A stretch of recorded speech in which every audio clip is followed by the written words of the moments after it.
Hey, welcome back to Dream Daddy. After a spicy night with Robert, we're gonna meet with Amanda's teacher. I'm pretty sure he's gonna be hot too. I arrive at Amanda's school and check in at the front desk. They give me a bright orange visitor sticker and send me on my way. I feel pretty haggard after not brushing my teeth or showering, but hopefully no one will notice. I check my watch and am relieved to see that I'm only 2 minutes late. Hell, you didn't brush your teeth? Just realization. Wait, was it room 103 or 108? I spot a youth standing at his locker and approach him for help. Excuse me, do you know where Mr. Vega's classroom is? The youth turns around and looks me up and down with heavily lined eyes. Man, this dude is a real punk kid. Come on, kid, I'm late for a meeting. Mr. Who? Mr. Vega. I don't know, have you tried the exit? Real funny. Okay, wise guy, are you gonna help me or not? Fine. Up those stairs and to the left, can't miss him. I head up the stairs and walk around, unable to find Mr. Vega's class anywhere. After a couple minutes of searching, I head back downstairs. That punk youth sent me on a wild goose chase. Excuse me.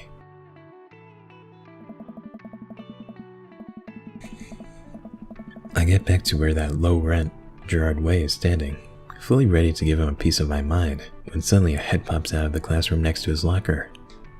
Oh. Lucien, don't you have a third period to get to? Fine, Mr. Vega. Oh. Wow. Now I'm officially 10 minutes late. I glare at him as he walks away. We're not cool. It's kind of weird. Hugo's voice sounds kind of different. Like, maybe it was recorded with a different mic. You must be Spicy Boy. I am a spicy boy. This period's almost over. Would you mind waiting in the back?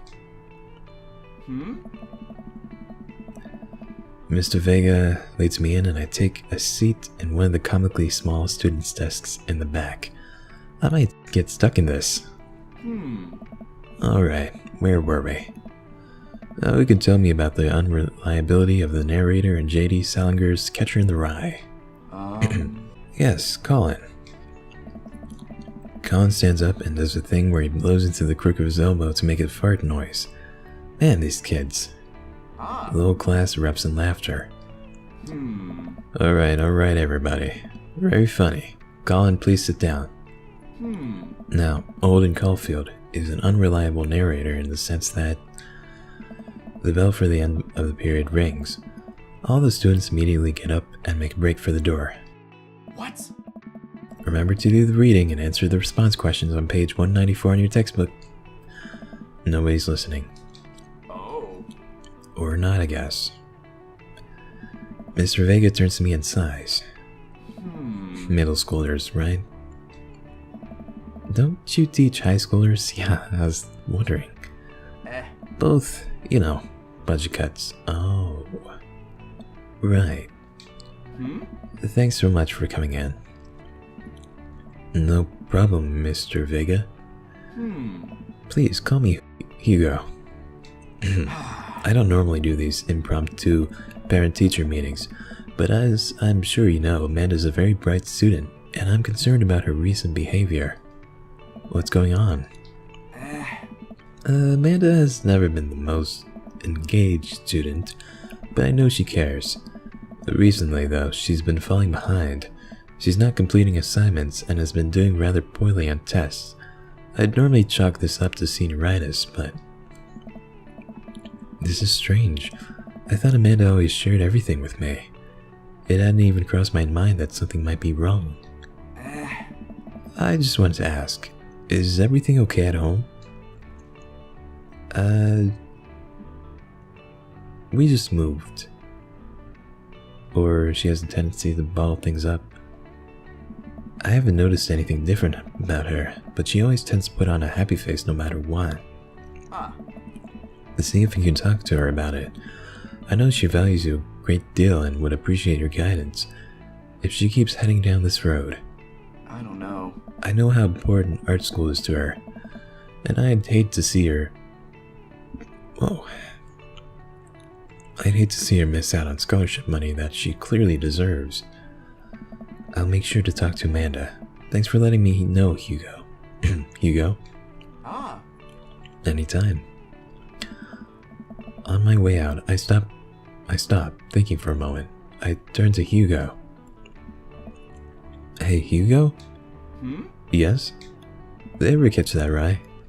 Ah. I don't think that's what the book is about. Yes. Oh.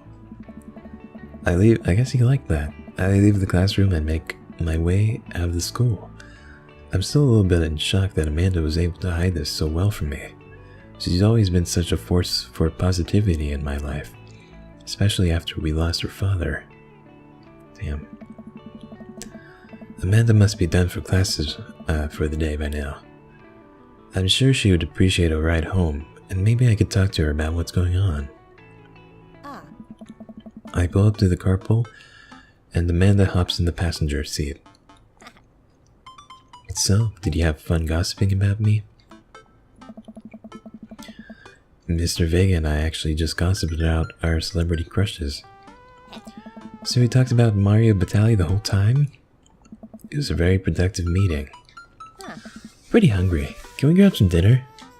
Sure thing. Nah, we're not gonna make anything at home. Let's go to the food court. Does that sound good to you? Yeah, sure. Why the mall? Geez, can't a dad take his daughter to the mall? Will you buy me things? I'll buy you a thing. Singular. Sounds like a deal to me. We drive in silence for a short while. Amanda plays a game on her phone. I should say something. You know, sometimes when a kid gets older, they find that they have to keep things hidden from their parents. And that's okay, because sometimes that's what kids do. And that's okay. But also sometimes it's good to have the parents' perspective, because, you know, maybe the parents have also dealt with similar situations. And maybe they're a little cooler than you give them credit for. Anyways, what I'm trying to say is that it's good to share. Love you. Have you been reading my tweets? You have a Twitter? What? Never mind. I need to follow her on Twitter. Look, sweetie, Mr. Vegas said you haven't been participating in class and that you're not turning things in. Oh, I'm fine, Pops. Senioritis and all that. I thought you liked Mr. Vegas' class. It's fine. He's fine. We pull up to a stoplight, and I eye Amanda. She's still texting. I want you to know that you can talk to me about anything. Uh-huh.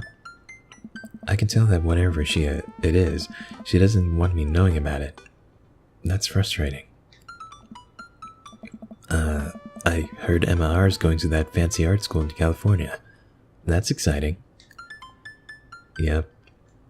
Are you bummed that you guys aren't going to the same school? Yep.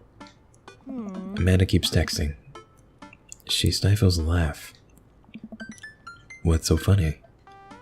I don't think you get it. Okay. Awkward. Who are you texting? Noah. Who's Noah? My friend. Does he go to your school? Yep. Do you like Noah? What? No. Dad. Ugh. I can't believe you. Dad. I mean, jeez. Why would you... Ugh. She does. Gross. Sorry, just asking. Dad, he's just my friend. Guys and girls can be friends. He's my friend.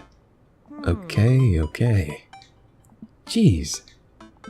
This is going well. I have a feeling that she does like him. Well, good talk. Love you, kiddo. She leans forward and turns up the radio. Rude. I guess that conversation is over. To the mall then. We arrive at the mall. A big indoor shopping center with a couple different floors. It's kind of dead, but that doesn't stop a mall security guard from yelling at a group of lording teens. Let's eat something disgusting for dinner. Hell yeah. Language, Missy. Heck yeah? Better. I love her. We approach the food court and evaluate our options. There's greasy restaurant after greasy restaurant. My heart burns just looking at the menus. Nobody looks happy to be here.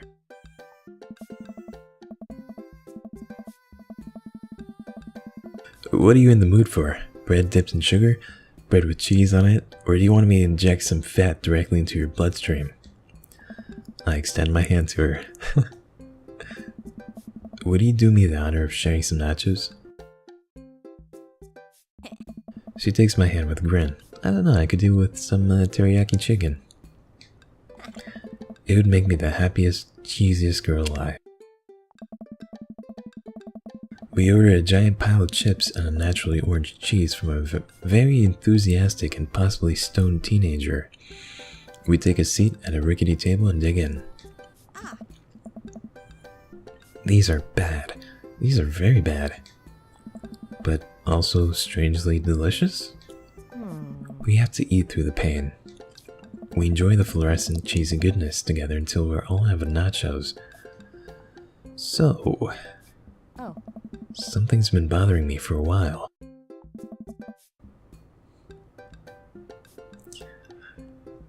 Can you explain memes to me?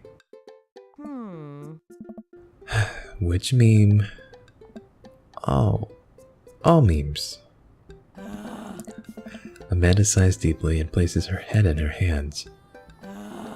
Ted, it's complicated. See, memes are inside jokes shared by a bunch of people that get less funny the more people do it. So the problem is that by the time a meme gets to you, Dad, all us youth have already done the joke to death. And what's worse is that movies and TV and video games will try to jump in on a meme train. But just based on how long it takes to make them, the meme will be long dead by the time it comes out. So it just states that it isn't funny. Corporate memes.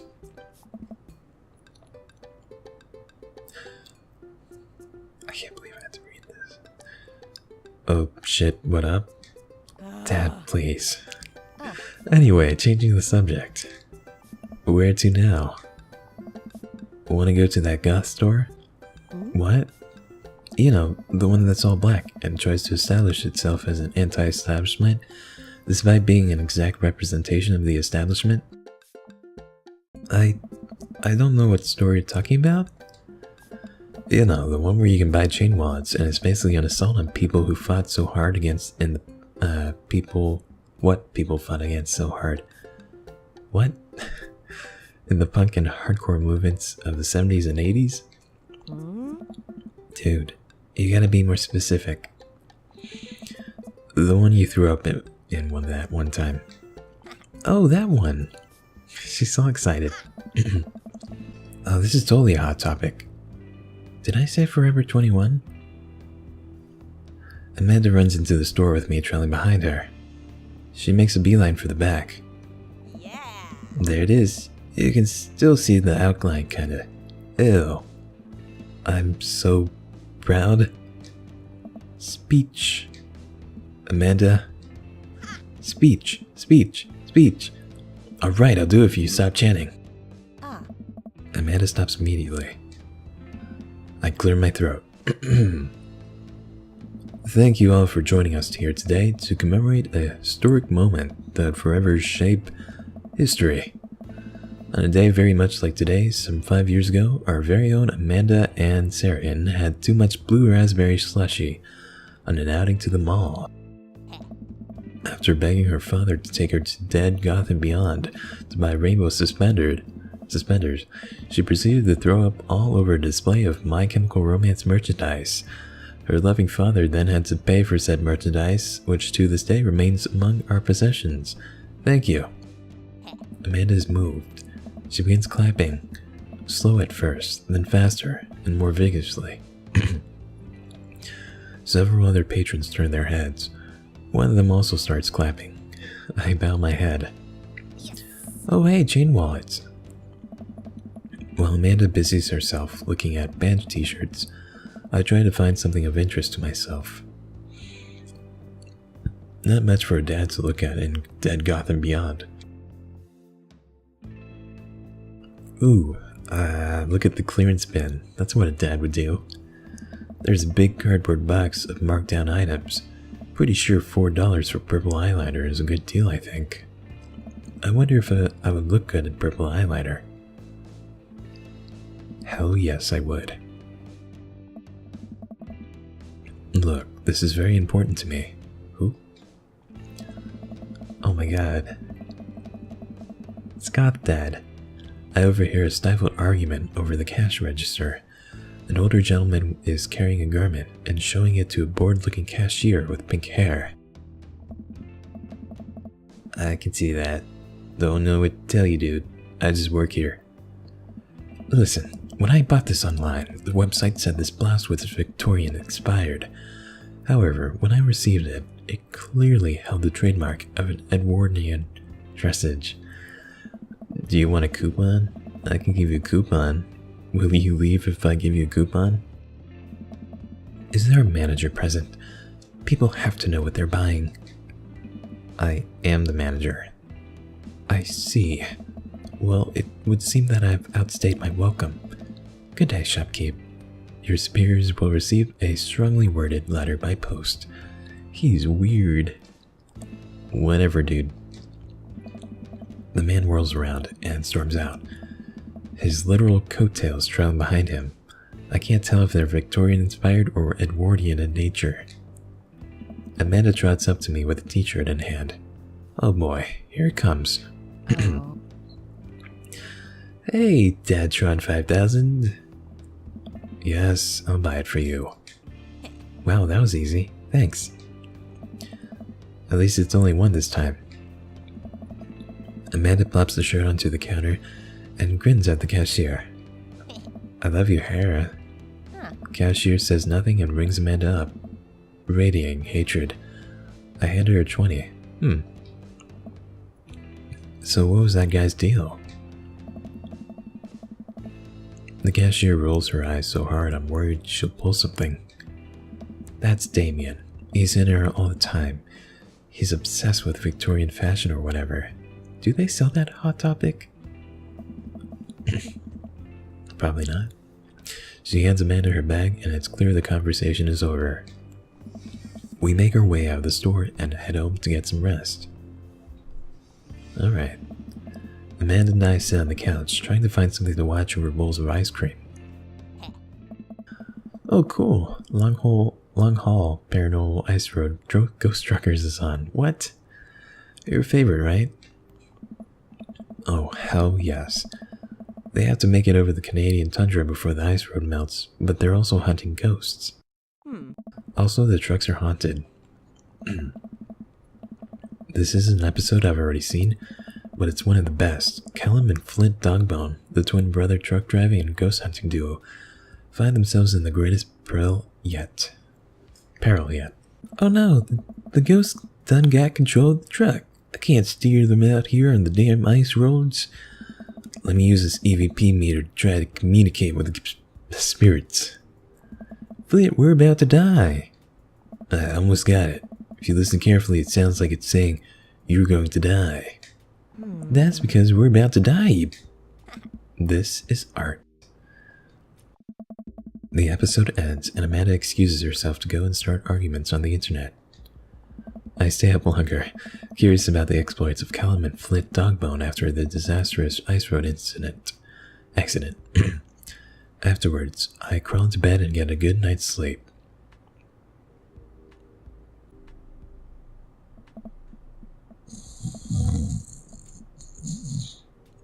Morning, sleepyhead. 5 more minutes. You never let me have 5 more minutes, so get up. Fine.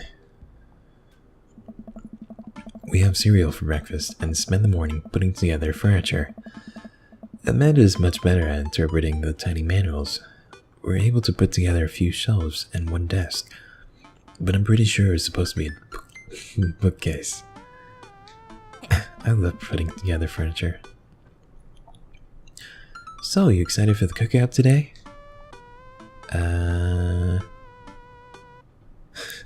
Excited to beef up my grilling skills. I'll see this as a learning opportunity. If I can snake some hot grill tips, I think we can consider it a success. Don't you want to meet some of the people in the neighborhood?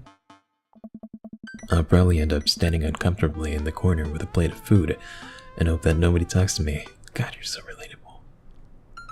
I love you, spicy boy. Dad, you're a beautiful work in progress. We'll get that butterfly to emerge from the cocoon. The social butterfly.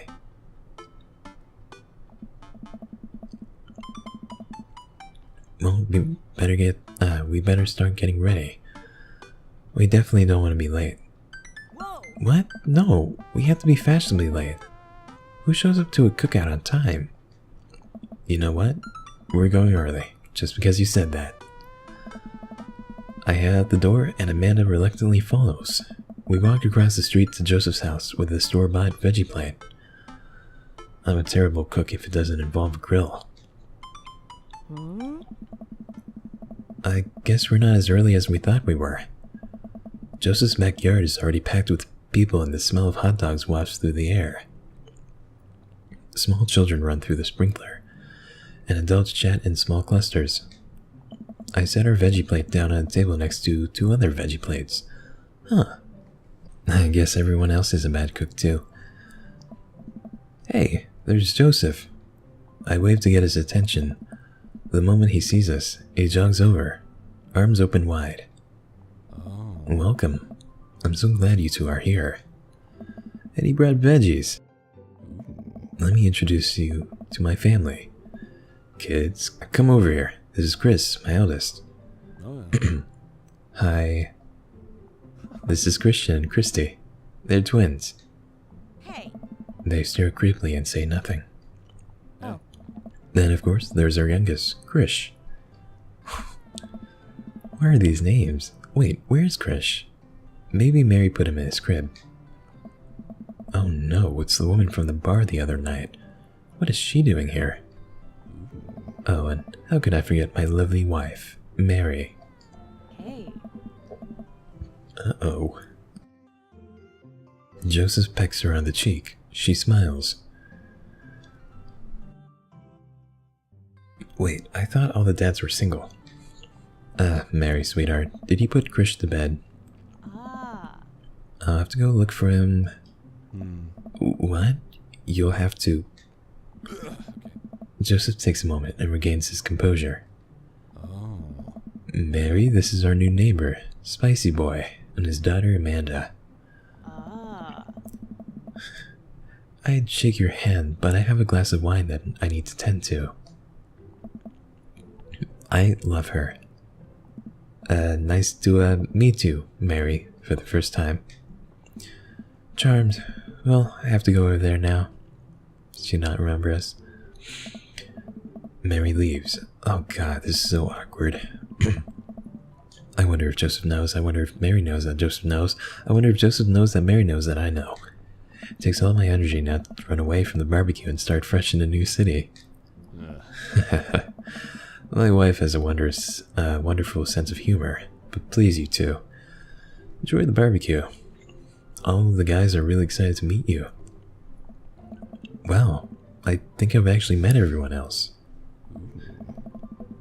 Great. I bet you're excited to get to know everyone better. Hope you both enjoy yourselves. Alright. I know this is a shorter episode, but before we meet everyone... I just made a dad joke. I'm gonna end the episode here. So, thanks for watching. I hope you enjoyed my video, and I'll see you next time. Bye.